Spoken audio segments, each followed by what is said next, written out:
आइए आइए आप लोग।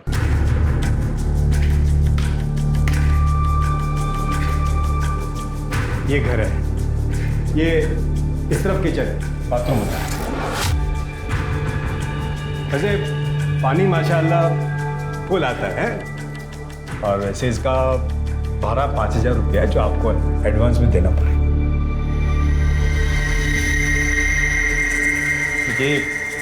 ये कमरा नहीं, वो लॉकेट है। आप लोगों को वहां पर रखा होगा तो 3,000 एक्स्ट्रा भाड़ा लगेगा। नहीं नहीं नहीं नहीं, 8,000 बहुत ज़्यादा हो जाएगा। नहीं, वैसे कभी आपको ऐसा यूज करने का जरूरत पड़ेगा तो कर सकते हैं, थोड़ा टाइम के लिए। खाली मेरे को एडवांस में बोल देना। हाँ, ये आपका एडवांस।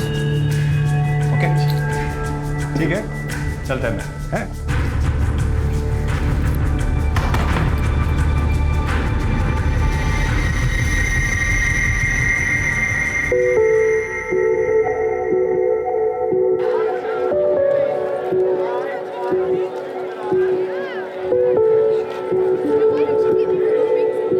अरे वो कहाँ उड़े जा रही है वृंदा, हमेशा पंख लगे रहते हैं फिर। और चाचा नए बढ़ोतरी। हाँ बेटा, क्योंकि मेरी तेरे जैसी बेटी है ना, तो अल्लाह ताला ने मुझे बहुत बरकत दी है। देख, मुझे आज मुंबई जाना है, तो तू यहाँ से सीधे किचन में जाएगी, ठीक है? भूलना मत। क्या चाचा, पहले कभी कोई काम भूली क्या मैं? गलती हो गई मेरी अम्मा, आगे से नहीं बोलूंगा। जा अभी।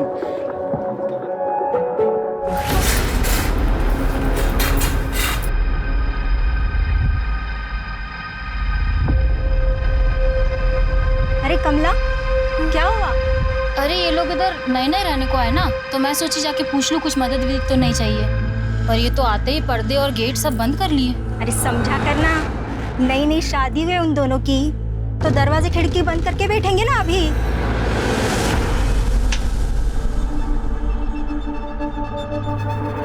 अगर तेल गरम हो गया डाल दे सारा उसमें। तेरा हुआ कि नहीं डालना है उसमें, गरम हो गया तेल। चल जल्दी करो, सवेरे का टाइम है, सब आ जाएंगे भी टिफिन लेने। कितना हो गया इसका? काकी काकी काकी, मेरी टिफिन रेडी है ना? हाँ, पर तो इतना हाफ क्या रही है, रुक जा थोड़ा सा। नहीं नहीं, सांस लेने जाऊंगी तो उनको लेट हो जाएगा। अच्छा ठीक है, ये ले। मैं चलिए। अच्छा रुक जा। ये देख, मैंने कुछ बनाया है, खा के बता कैसा है। बहुत अच्छा, चलो अब मैं चलती हूँ। अरे ये पूरा तो खा ले। नहीं नहीं, पूरा खाने जाऊंगी तो उनको लेट हो जाएगा। नहीं नहीं।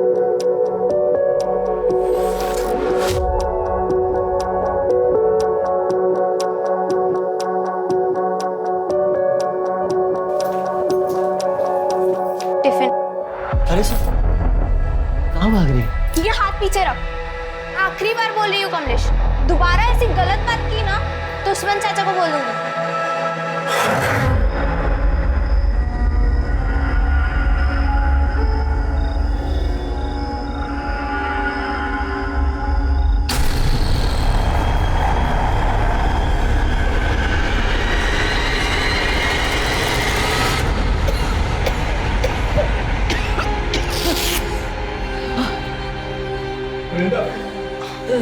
शुक्र है अल्लाह का, डॉक्टर साहब बचे।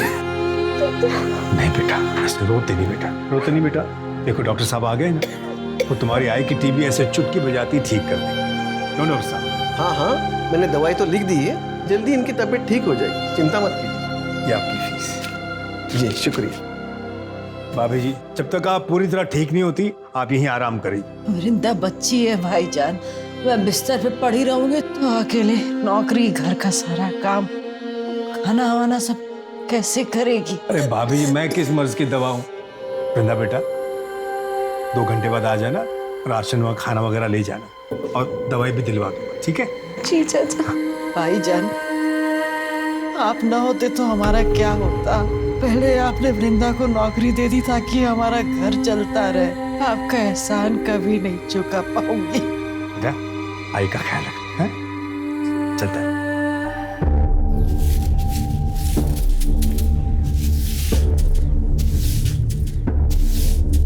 नमस्ते भाभी जी। नमस्ते। वो भाभी जी, आपसे एक छोटा सा काम था। वो क्या है ना, हमारे घर में एक कमरा है जिसमें ताला लगा हुआ है। उस्मान भाई ने बोला था अगर यूज़ करना है तो हम वो खोल सकते हैं। उनसे फ़ोन पे बात हो गई है, पर उन्हें आने में थोड़ा टाइम लगेगा। अगर आप मेरे साथ आ जाती तो वो मैं कमरा खोल देती। वो क्या है ना, कल ऐसा ना लगे ना कि कोई चोरी वोरी हुई है या कोई गड़बड़ है। चल चल। Thank you.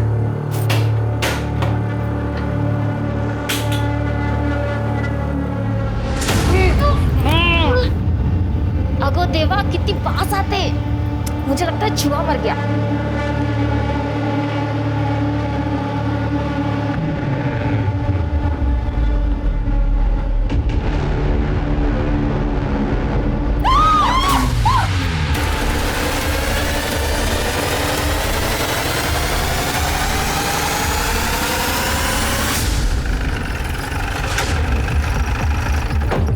साहब वो अंदर आप लोग यहीं रुकिए। और नमक में डाली गई ताकि बदबू कम आए। बॉडी को पोस्टमार्टम में भेज दो।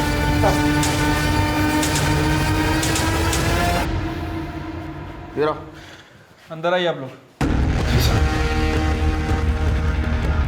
घर तुम्हारा है? जी सर। कि ड्रम आपका है? नहीं सर, वो तो हमारे यहाँ आने से पहले उस रूम में पड़ा था सर।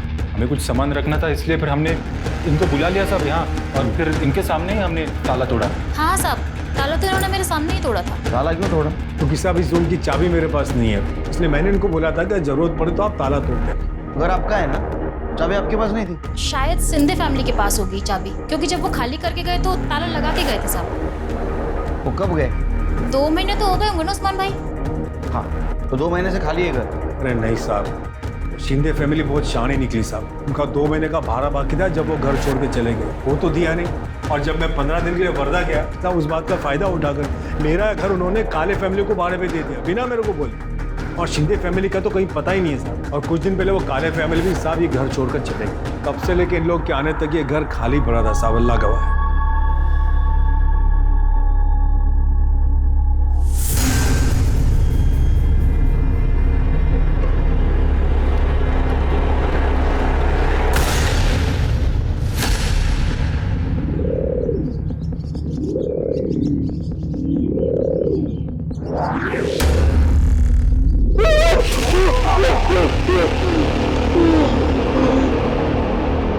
सर मुझे इस पाटिल फैमिली का बिहेवियर कुछ अजीब लगा। मुझे लगता है कि पाटिल फैमिली हमसे जरूर कुछ ना कुछ छुपा रही है।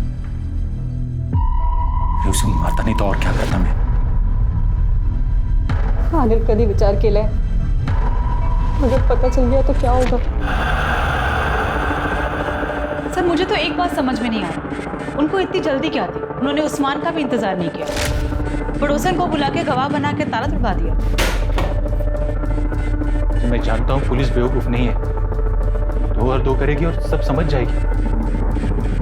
अगर वो टेम्पो वाला हमें धोखा नहीं देता तो हम बच जाते।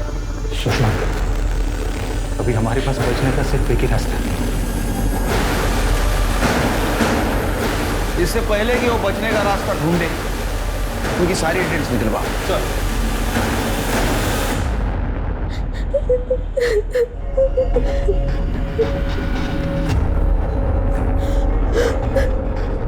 वृंदा,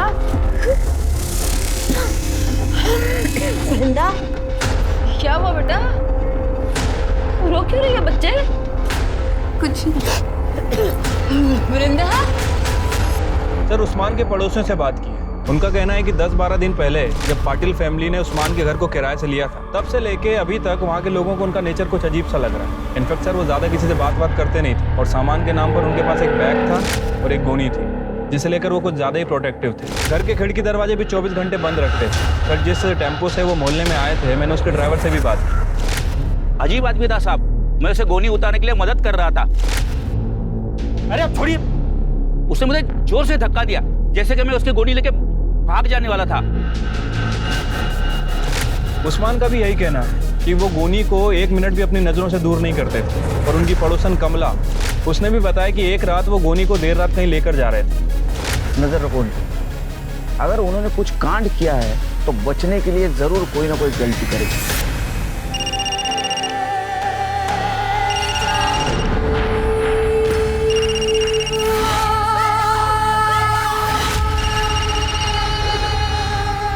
वृंदा, वृंदा, वृंदा, देख क्यों नहीं रही किसका फोन है? कब से बजे जा रहा है, उठाना।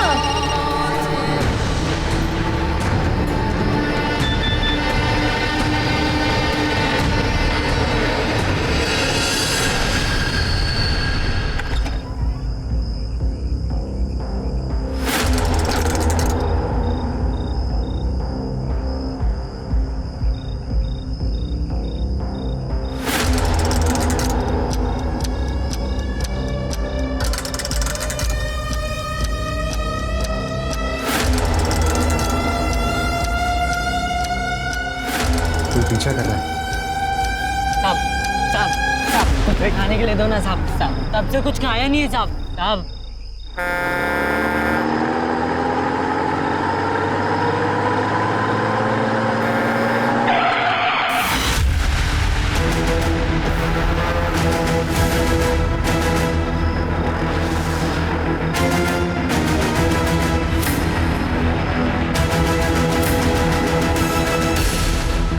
अभी जाओ।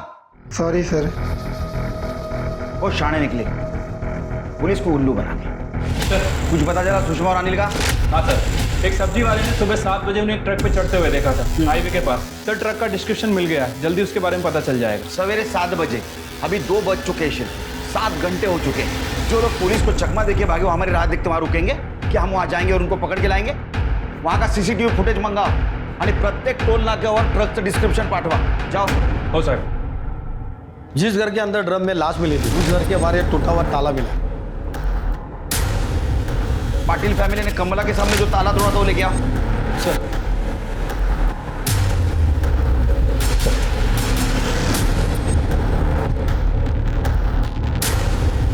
हमारा शख्स सही निकला शिरकी। पाटिल फैमिली ने कमला के सामने जो ताला तोड़ा था एक नाटक था। असल में वो पहले ही एक ताला तोड़ चुके थे।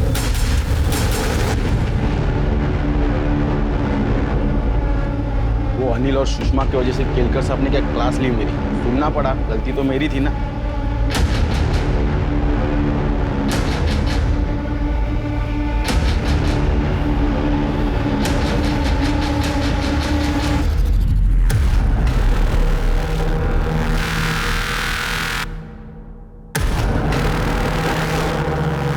सर जो बॉडी हमें ड्रम में मिली थी उसकी पीएम रिपोर्ट आ गई है। लड़की की बॉडी है सर, उम्र 23 से 24 साल। बॉडी पर चाकू जैसी किसी चीज से 7 बार वार किया गया था। मौत का एग्जैक्ट टाइम तो नहीं बताया जा सकता, लेकिन एस्टिमेटेड टाइम 45 से 60 दिन के बीच का है। इसका मतलब शिरकी है, ये जो मर्डर हुआ ये जून लास्ट वीक या जुलाई 2nd वीक में हुआ। और ये भी पॉसिबिलिटीज है कि उस्मान के घर में जो औरत की लाश मिली पाटिल फैमिली के पहले जो किराएदार रहते थे उनमें से किसी की हो। साहब पाटिल से पहले काले फैमिली उधर रहती थी। हलवला कोच साहब और रवि काले, उसकी बीवी, उनका बेटा प्रेम, पल्लवी का पति।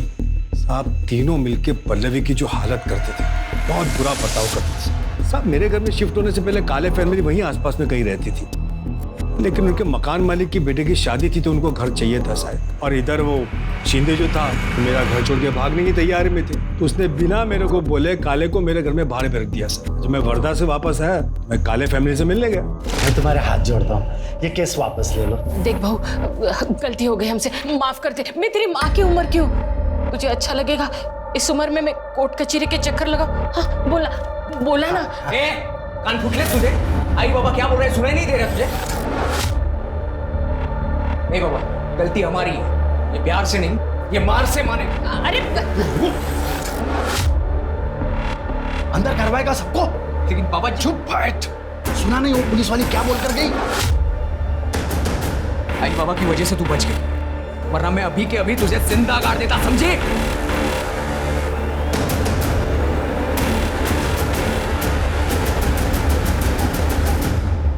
मेरे ख्याल से पल्लवी काले ने फिरार पुलिस स्टेशन में कंप्लेंट भी लिखवाई थी उनके खिलाफ। हाँ सर पल्लवी ने 2 महीने पहले कंप्लेंट लिखवाई थी।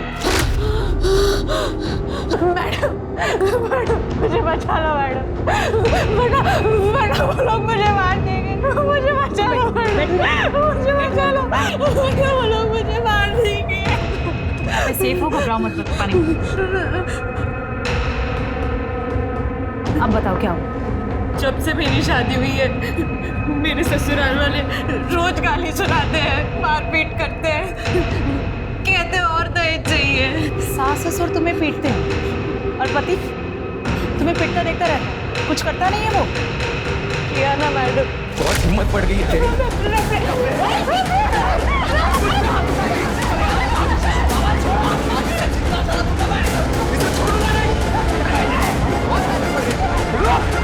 रुक! आज तुझे जिंदा जला दूंगा मैं, छोड़ूंगा नहीं। मैं किसी तरह अपनी जान बचाकर यहाँ तक आ रही हूँ। केरोसिन का बास आ रहा है कपड़ों में से। अगर मैं यहाँ पे नहीं आती तो वो मुझे जिंदा जला देता मैडम। पता नहीं मैडम ये झूठ क्यों बोल रही है, शायद इसे गलतफहमी हो गई है। अरे मैडम, मारना पीटना तो बहुत दूर की बात है, हमने तो कभी इसे हाथ तक नहीं लगाया। हाँ मैडम, और वो केरोसिन तो गलती से गिर गया मेरे हाथों से, मैंने जानबूझकर नहीं गिराया। मैं आपको पूरी बात बताती हूँ। देखो, इसने ना केरोसिन मंगाया और मेरे प्रेम ने लाकर उसे दिया और उसके हाथ से ऐसा छूट गया और इसके आंख पे गिर गया। तो इसे ऐसा लग रहा है कि जानबूझ के मेरे बेटे ने उसके पैर केरोसिन डाला है। ऐसा कुछ भी नहीं है। बेटा माफ कर दे और इनको बोल दे केस वापस ले। नहीं, मैं केस वापस नहीं लूंगी मैडम। ये लोग झूठ बोल रहे हैं। ये लोग ने जानबूझ के मुझे जिंदा जलाने की कोशिश की है। अरे कोशिश की होती तो अब यहाँ खड़ी होती क्या तू? वो सदमे में है बेटा। नाटक बंद करो अपना। अगर आज के बाद पल्लवी को हाथ भी लगाया ना तो तीनों की गलतफहमी दूर कर दूंगी। तुम्हारा दहेज का लालच और तुम्हारी मर्दानगी ऐसे सदमे में आएगी ना कि तीनों जन जेल से जिंदगी भर बाहर नहीं आ पाओगे, समझे? पर सर, पल्लवी उस कंप्लेंट पे कार्रवाई करना नहीं चाहती थी, इसलिए हमने काले फैमिली को वार्निंग देके छोड़ दिया। सब पल्लवी ने उनके खिलाफ कंप्लेंट की थी, इसलिए वो लोग डर तो गए थे, लेकिन उसके बाद से पल्लवी के लिए उनकी नफरत बहुत बढ़ गई थी साहब। ये काली फैमिली की डिटेल्स दे दो। काले फैमिली की डिटेल मेरे पास नहीं है, शिंदे फैमिली की दे सकता हूँ। शिंदे से आपको काले की मिल जाएगी। सब दोनों की आपस में बहुत पड़ती थी। कंफ्यूजन है, काले शिंदे दोनों फैमिली की डिटेल्स दे दो इनको। छिड़के ये पल्लवी के बारे में पूछताछ करो बस्ती में, सारी डिटेल्स चाहिए उसके मुझे।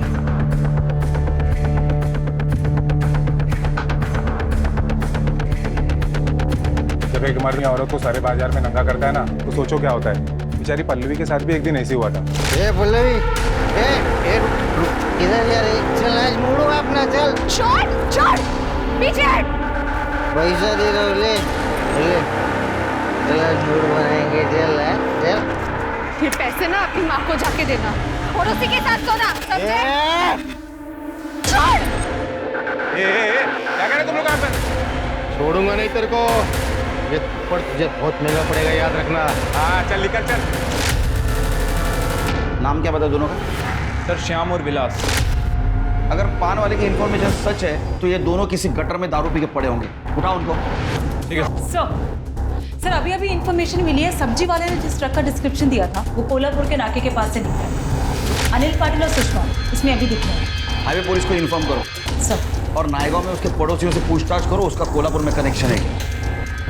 छिड़के शिंदे फैमिली का कुछ पता चला? नहीं सर, अभी तक उनका फोन स्विच ऑफ है।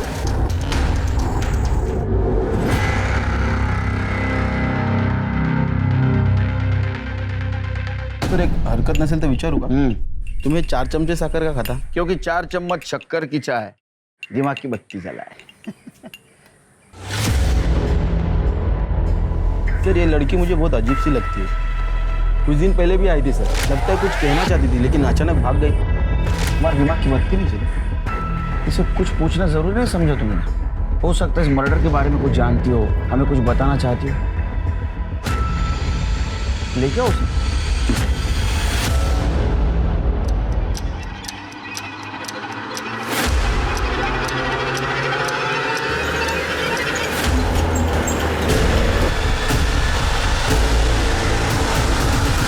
सर, रवि काले का फोन सतारा के पास ऑन हुआ था।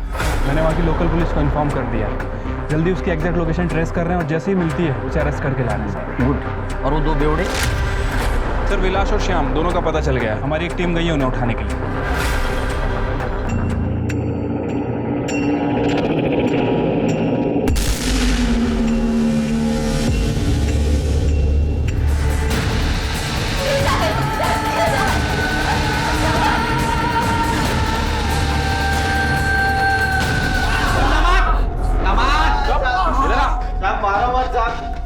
हमने कुछ नहीं किया साहब। मत मारो साहब, हमने कुछ नहीं किया साहब, कसम से। पल्ले के ऊपर नजर थी ना तुम्हारी, उसने भरे मार्केट में थप्पड़ मारी थी तुम लोगों को। हाँ इसलिए तुमने बदला लिया, उसका मर्डर किया। साहब कसम से बोल रहे हैं अपन साहब। साहब अपन नहीं मारा उसको साहब। हमने नहीं मारा उसको साहब, कसम से नहीं मारा। हाँ साहब, 2 महीने पहले ना उसको आधी रात को किधर तो बाहर जाते हुए देखा था साहब। वो बैग भी लेके जा रही थी।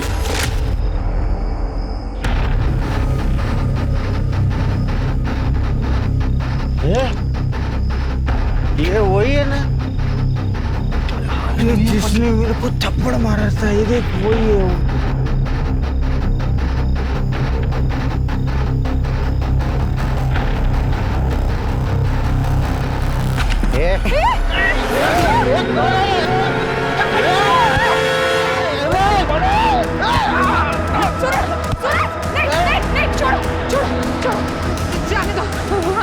हम चलते हैं, चलो। सूरज, ये सूरज कौन है? साहब वो भाजी वाला है साहब। वो अपने बस्ती में वो भाजी बेचता था साहब। अपने को बाद में मालूम पड़ा कि उसका और पल्लवी का लफड़ा है करके। मेरे को तो लगता है पल्लवी उसके साथ ही भाग गई होगी साहब, क्योंकि वो सूरज भी गायब है तभी से साहब। क्या डेट क्या थी? साहब तब इतना मालूम है कि वो जून महीने का आखिर था या तो फिर जुलाई का शुरू में था। फिर क्या? ये सूरज का नाम लेके हमको गुमराह करने की कोशिश की। इन दोनों ने पल्लवी के साथ रेप किया, बाद में उसका मर्डर किया। कार उतरेगी ना सब बोलोगे तुम। करने नींबू पानी पातर का आता नहीं बाजा। सिरके, अगर सच में उस दिन पल्लवी सूरज के साथ बाहर गई थी तो ये बॉडी पल्लवी की नहीं किसी और की हो सकता है। आप सही कह रहे हैं सर, हो सकता है ये बॉडी मिताली की हो।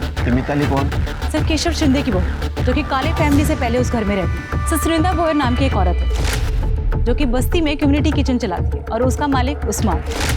उसने बताया कि पल्लवी और मिताली एक दूसरे को बहुत अच्छे से जानते हैं और उसने ये बताया कि मिताली अनाथ थी। वो बेवड़े प्रशांत से शादी कर ली उसने प्यार में करके। झाड़ू कटका करके उसके सारे घर वालों का पेट पालती थी वो। लेकिन उसके ससुराल वाले बहुत ही परेशान करते थे उसको। ये क्या लड़ रही है? अरुला, निकल। ये इधर बस्ती के पास ही एक बैचलर लड़का है, उसके घर पे झाड़ू कटका करती थी। उसका नाम था कुछ मिलिंद वैद। बहुत ही कमीना लड़का था वो। घर का काम करके उसको 15,000 मिल जाता था और उतना चल जाता है उसको। फिर एक दिन उस मिलिंद ने उसके ऊपर जबरदस्ती किया।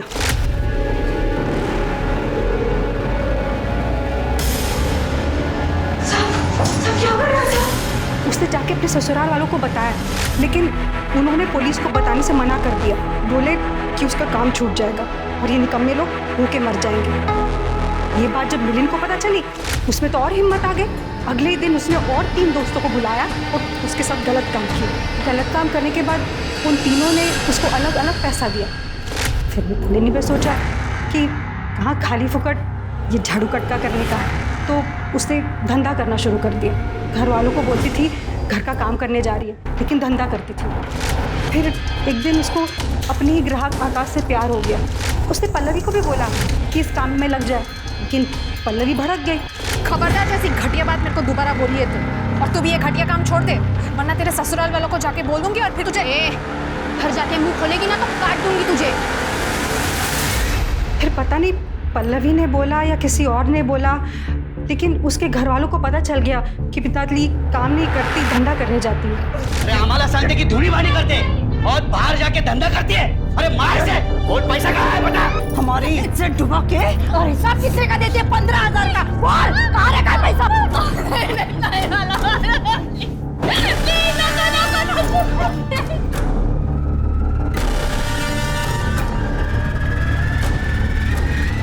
बहुत तमाशे हुए। फिर अगले दिन वो शिंदे लोग घर छोड़ के चले गए। मिताली थी उस दिन साथ में? वो मालूम नहीं मैडम, लेकिन उनको जाते हुए बस्ती में से किसी ने भी नहीं देखा। तो हो सकता है वो बॉडी मिताली की। ये शिंदे फैमिली ने मिताली को मार दिया, उसको ड्रम में डंप कर दिया, उसका पैसा लेके भाग गया। सर ऐसा भी हो सकता है कि पल्लवी को मिताली का सच पता चल गया, यही बात उसने उसके ससुराल वालों को बता दी। गुस्से में आकर मिताली ने पल्लवी का मर्डर कर दिया, उस बॉडी को ड्रम में डाल दिया और वहाँ से निकल गई हो। सर एक बात और हो सकती है, सर पल्लवी और सूरज का किसी बात पे झगड़ा हुआ हो और सूरज ने पल्लवी को मार के उसकी बॉडी को ड्रम में ठिकाने लगा दिया। होने को तो कुछ भी हो सकता है। हमारे सामने थ्योरीज बहुत है, लेकिन पक्का सबूत नहीं। अब हमें ये पता करना है कि ये लाश किसकी है और ये भी पता करना है कि जो जिंदा है वो कौन है और कहाँ। सर हमारी टीम ने शिंदे फैमिली को अरेस्ट कर लिया है, वो उन्हें इधर लेके आए। साहब, हम 14 जून के रात को विरार से निकले थे सातारा के लिए टेम्पो से, लेकिन रात को मिताली कब टेम्पो से भागे हमें पता नहीं चला। जब हम सातारा पहुंचे ना, तभी हमको पता चला कि वो हमारे साथ नहीं है। तभी हम लोग ने उसकी मिसिंग कंप्लेंट वहाँ लिखवाई थी साहब। आकाश के बारे में पता था? हाँ साहब, वो उधर ही हमारी बस्ती में रहता था, हमें लगा वो उसके पास गई होगी। उस्मान चाचा के उस रूम को ताला लगा क्यों भाग गए थे? नहीं साहब, हम लोग भागे नहीं थे, उनका हमारा ही कुछ सामान वहाँ पड़ा हुआ था। क्या बताऊँ साहब, हमारा बेटा परेशान, उसकी शराब की लत छुड़वाने के लिए हम उसे सातारा लेके गए थे, लेकिन 15 दिन पहले उसकी मौत हो गई और उसके अंतिम कार्य के लिए हम लोग वहाँ रुके थे साहब। इसीलिए हम लोगों का मोबाइल नहीं लग रहा था साहब। रही बात रवि काले की, तो उसे वो जगह हम लोग ने तब हमें दी थी जब तक हम लोग वापस ना आए। हम लोग सच बोल रहे हैं, हम लोग बहुत सीधे साधे लोग हैं साहब। सीधे साधे लोग हैं तुम? इतने सीधे और इतने साधे हो सब पता है हमें। तुमने मिताली के साथ क्या क्या किया ये भी पता है। मिलिंद के घर में उसको काम करने लगा है ना, इसके बावजूद भी तुम्हें पता था कि उसके साथ रेप हुआ है, और जब ये गलत काम खुद की मर्जी से करने लगी उसको मारा पीटा, उसका पैसा लेके तुम भाग गए। एक मासूम सीधी सादी लड़की तुम्हारे वजह से इस दलदल में फंस गई और अभी तक वो गायब है। उस्मान चाचा के जिस रूम को लॉक लगा था उसमें तुम्हारा सामान नहीं, मिताली की लाश। तुमने मारा मिताली को। नहीं साहब, हम लोग ने नहीं मारा साहब उसे। हम सच बोल रहे, हम लोगों ने नहीं मारा उसे। क्या ऐसा नहीं सुधरेंगे? बहुत मोटी चमड़ी वाले। मीता घेऊन जायला बंदोबस्त करायचा। नहीं साहब, वो कितना सीधा शिरके सर, पता करो कितना सच बोल रहे। अगर मिताली और आकाश 3 महीने से यही है तो उस्मान चाचा के कमरे में जो लाश मिली वो पल्लवी की हो सकती है। हमें जल्द से जल्द इस मिताली को ढूंढना होगा। सूरज का क्या हुआ? सर, काले फैमिली जब से विराट से शिफ्ट हुई है, सूरज का भी कुछ पता नहीं चल रहा। कहाँ गया है किसी को कुछ पता नहीं है, लेकिन सर हम पूरी कोशिश कर रहे हैं, जल्दी ढूंढ लेंगे उसे। सर, इचलकरंजी पुलिस ने अनिल और सुषमा को पकड़ लिया, वो उसे यहाँ लेके आ रहे हैं।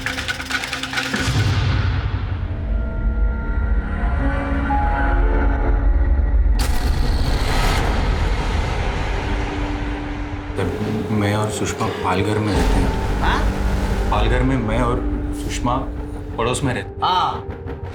सुषमा की शादी सर वो अजीत जयकर नाम के गुंडे से हुई थी। हम दोनों एक दूसरे से बहुत प्यार करते थे, इसलिए हमें डर भी लगा रहता था कि ये बात अगर इसके पति को पता चल गई तो वो क्या कर देगा सर। इसलिए फिर हम दोनों ने सर कोल्हापुर भाग जाने का फैसला किया।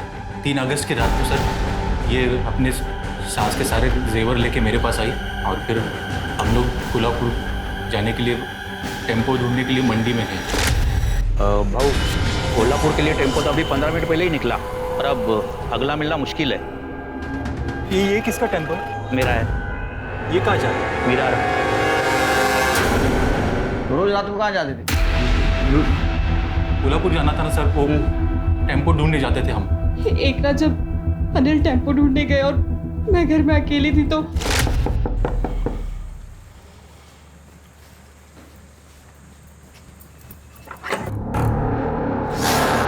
यहाँ छुप के बैठी है तुम। और तेरा यार किधर है? बुला उस। आज तुम दोनों का खेल खत्म कर देता हूँ। उसके पहले ना मुझे मेरे पैसे और जेवर चाहिए जो तुम चुरा के भागी। बॉल किधर रखे?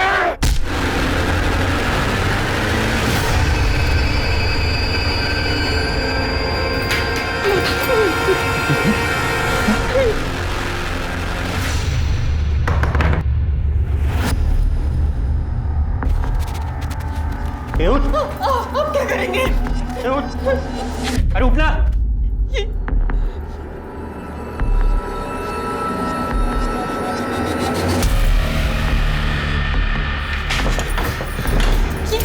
क्या कर रहे हैं यहाँ पे? इसे ठिकाना लगाना पड़ेगा ना, नहीं तो पकड़े जाएंगे हम। हाँ? ये इसे अभी के लिए यहाँ छुपा देते हैं, फिर फेंक देंगे कहीं।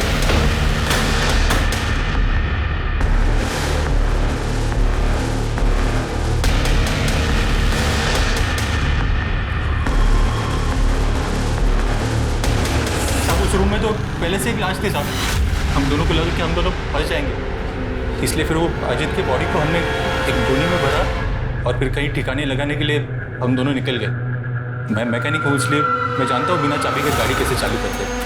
हम दोनों जैसे तैसे करके वो बॉडी को बाइक पे रखा और फिर गाने लगाने के लिए हम लोग निकल पड़े। तो सब कुछ होने के बाद सब हम लोग कोल्हापुर के लिए भाग गए। हाईवे पे इचल करंजी का ट्रक मिला, हमने उस ट्रक से लिफ्ट लिया और इचल करंजी पहुँच गए। सर हम जैसे ही लोग इचल करंजी पहुँच गए, सामने अजीत था। हम दोनों तो डर गए कि ये जिंदा कैसे बचा।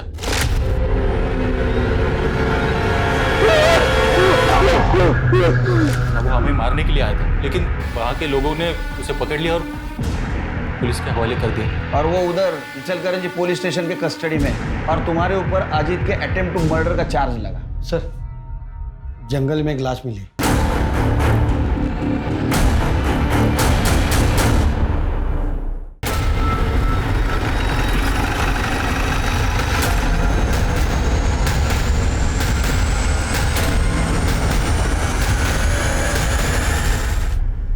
सर बॉडी बुरी तरह सड़ गई है। कुछ मिला? ये वॉलेट मिला है, उसमें आईडी कार्ड है। सूरज यादव? सूरज यादव मतलब पल्लवी का बॉयफ्रेंड? तो जिस हिसाब से बॉडी डिकम्पोज हुई है, इसे लगभग 1-2 महीने तो हुए होंगे, और पल्लवी और सूरज को गायब हुए भी 2 महीने हो चुके हैं। तो मुझे लगता है कि ये बॉडी सूरज की है। पंचनामा करा और देखो आसपास और कुछ मिलता है, क्योंकि अगर ये बॉडी सूरज की है तो इसका मतलब पल्लवी मर चुकी है। हो सकता है सर, क्योंकि पल्लवी को भी गायब हुए 2 महीने से ज्यादा हो चुके हैं। सर वहाँ पे पीछे एक बाइक मिली है। और कुछ मिला? नहीं सर। पता करो ये किसके नाम रजिस्टर है। Okay sir. शिरके, हो सकता है ये बाइक सूरज की हो, या ऐसा भी हो सकता है कि जिसने सूरज को मारा उसकी हो। उसने सूरज को मार दिया, बॉडी को यहाँ डंप कर दिया और बाइक को छोड़ कर निकल गया। ये भी हो सकता है कि काले फैमिली को इन दोनों के भागने का प्लान पता हो। उन्होंने पल्लवी को मारा, ड्रम में डंप कर दिया, बाद में सूरज को मार दिया और यहाँ फेंक दिया। 1 मिनट। हेलो, ठीक है सर, काले फैमिली गिरफ्तार हो गई है। विरार पुलिस स्टेशन लेकर आ रहा है।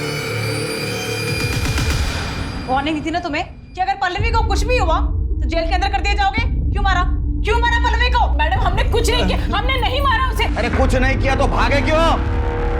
पल्लवी किधर है? नहीं पता साहब, 30 जून के शाम को वो मैं जल्दी लौटी हूँ ऐसा बोल के गई साहब, लेकिन लौटी नहीं साहब। उसके बाद में हमने देखा वो रुक्मिणी के सब गहने गायब थे साहब। अब बहू चोरी करके मुंह काला करके भाग गई साहब। उसके ऊपर वो उस्मान भाड़े के लिए पीछे पड़ा साहब। मेरा और शिंदे का बगाया भाड़ा मांग रहा था। हमने सोचा कि खोपोली में इसके रिश्तेदार रहते हैं तो उनके यहाँ पे चले जाते हैं, फिर देखेंगे बाद में क्या होता है, इसलिए चले गए साहब खोपोली। वो ड्रम किसका था?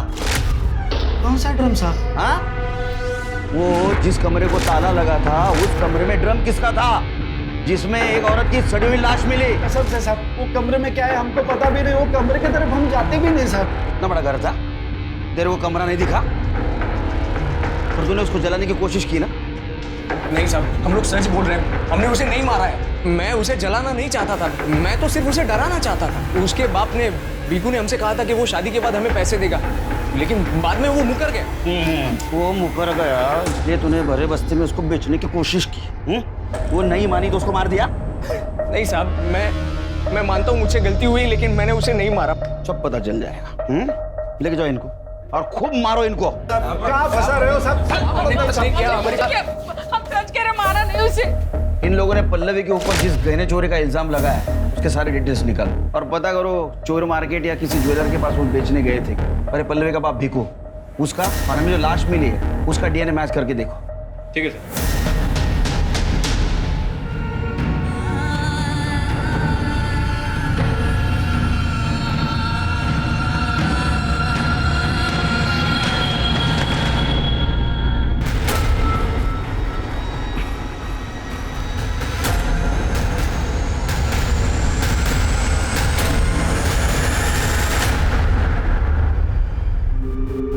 फिर 14 जून को शिंदे फैमिली विरार से शिफ्ट हो चुकी और 30 जून तक पल्लवी जिंदा थी। इसका मतलब पल्लवी के मर्डर में शिंदे फैमिली का कोई हाथ।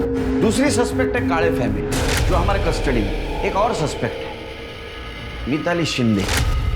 हो सकता है अपने बॉयफ्रेंड आकाश के साथ कहीं हो, लेकिन उसकी हमें इंफॉर्मेशन नहीं। साहब मैं वही बताने के लिए इधर आई है। मैं ही हूँ मिताली शिंदे और मैंने पल्लवी को नहीं मारा है। तुमने कुछ किया नहीं तो यहाँ आने में इतनी देर क्यों लगा दी?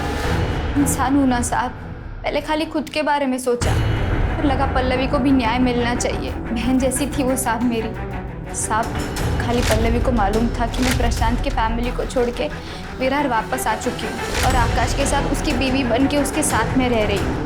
घूंघट डालती थी तो बस्ती में कोई पहचाना नहीं मेरे को।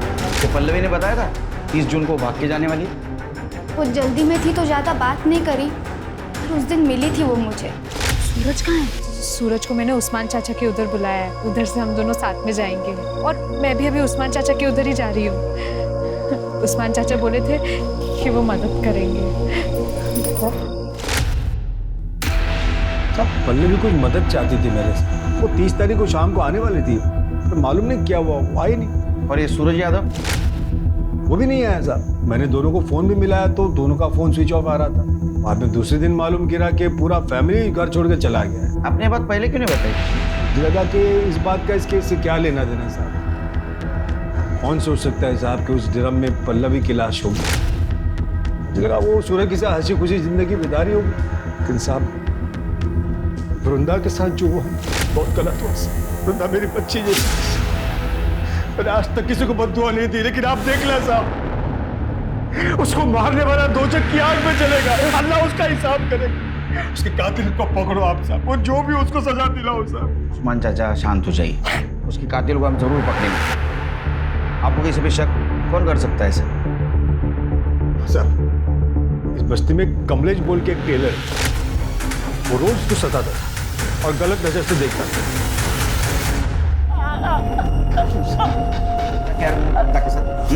क्यों मारा उसको?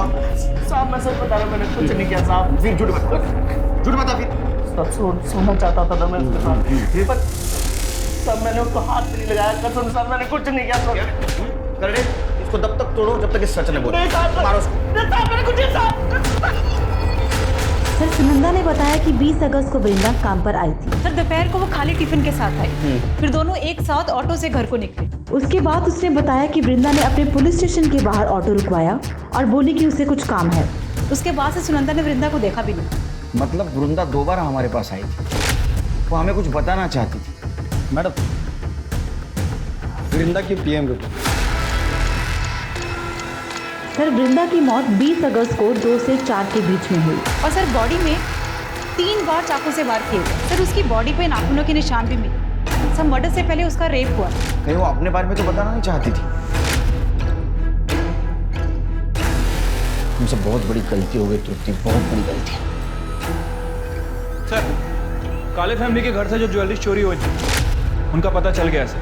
सर आप गैस भी नहीं कर सकते कि ज्वेलरी चोर बाजार में किसने बेची थी। शिरके मैं रिलैक्स मूड में नहीं, साफ साफ बता।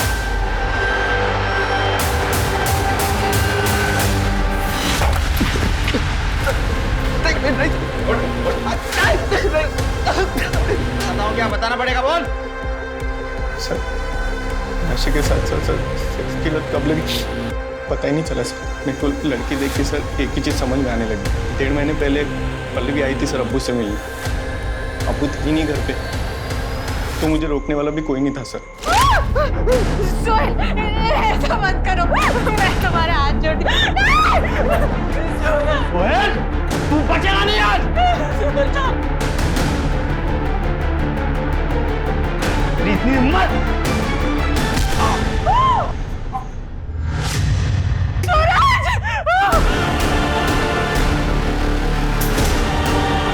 सूरज ये क्या किया तुमने? नहीं छोड़ोगी, पुलिस के पास जाओगी, चिल्ला चिल्ला के तुम्हारी सच्चाई पूरी दुनिया को बताओगी।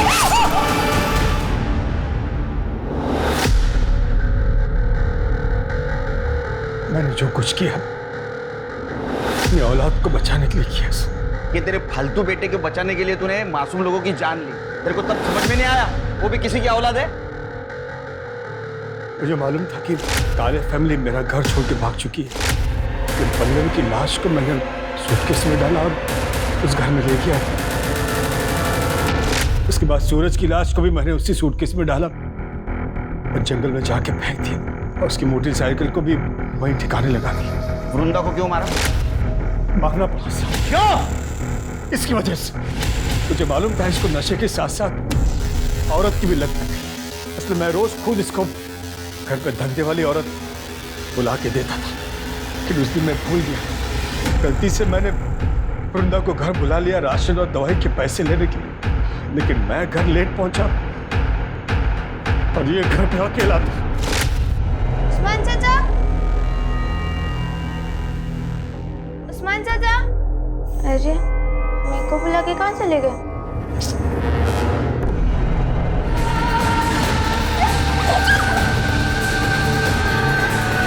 ये सब तेरे को पता था, फिर भी तू चुप बैठा ना?